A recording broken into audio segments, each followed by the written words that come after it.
Pinaulanan ng bala ng isang grupong armado ng matataas na kalibre ng baril ang isang bahay sa Taguig.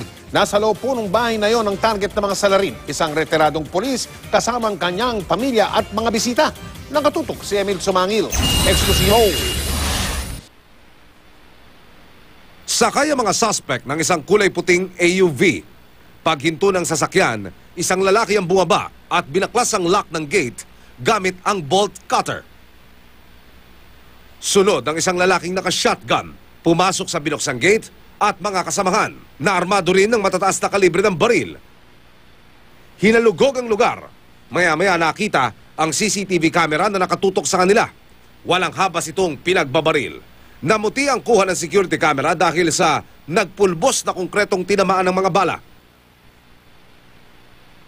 Sa kuha naman mula sa isa pang CCTV camera sa harapan ng main gate ng bahay, makikitang nagtakbuhan pa papasok ng garahe ang mga kasambahay na lalaki nang makita ang armadong grupo. Pagbukas ng mga pintuan, nagpaputok ang lalaking nasa loob ng sasakyan. Makikita ang mga usok sa pader na likha ng tama ng mga bala. Sunod na makukunan ng lalaking naka-shotgun na tumakbo. Pagtapat sa gate, pinutokan ito. Makaraan ng halos 1 minutong pamamaril, nilisan nila agad ang lugar. Ang target daw ng mga suspect, si retired police officer June Laurel. Nagtamo siya ng sugat sa magkabilang tuhod. Nagpapasalamat si Laurel, hindi nakapasok ang mga suspect at kung sakali, malamang ay pinaglalamayan na sila ngayon. Ang inisip ko yung kaligtasan talaga ng pamilya at ng aking mga bisita.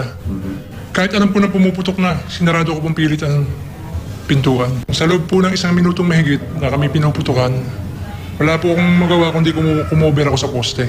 Hindi bababa sa 20 basyo ng bala mula sa iba't ibang klase ng kalibre ang narecover ng PNP SOCO. Kala ko New Year na. Kaya tinignan ko yung relo ko, sabi ko, 11:15 pa lang. Okay. Bakit ang dami ng tuloy-tuloy na yung putok? Narito po tayo ngayon mga kapuso sa mismong lugar ng pinangarihan ng walang habas na pamamaril kagabi.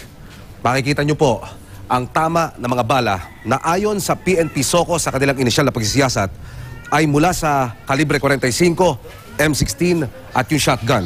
Dito po sa mismong garahe kung saan nakaparada yung sasakyan ng biktima, makikita po natin na inabot pa rin ito ng bala. Ang pader nila, mga kapuso, kung makikita nyo, punong-puno ho ng tama ng bala mula sa iba't ibang klase ng kalibre.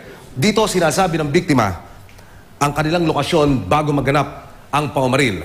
At sa kabutihang palad, matapos po siya magtago dito sa poste, nakatakbo po siya agad, papasok sa kanilang bahay at wala naman pong naiulat na nasaktan o nasugatan ng matindi sa insidente ito. Hinala ng biktima, may kinalaman ng pangyayari sa plano niyang pagtakbo bilang barangay chairman sa Oktubre. Bakit ang lakas na nila ng loob na gumawa ng ganitong klaseng krimen? At ang akin pong bahay ay 200 meters away from the PCP. Panawagan ng biktima, imbestigan mabuti ang insidente at bigyan sila ng seguridad. Ayon sa Taguig Police, magbibigay sila ng seguridad, iimbestigahan na rin ang pangyayari. Emil Sumangil, nakatutok, 24 oras.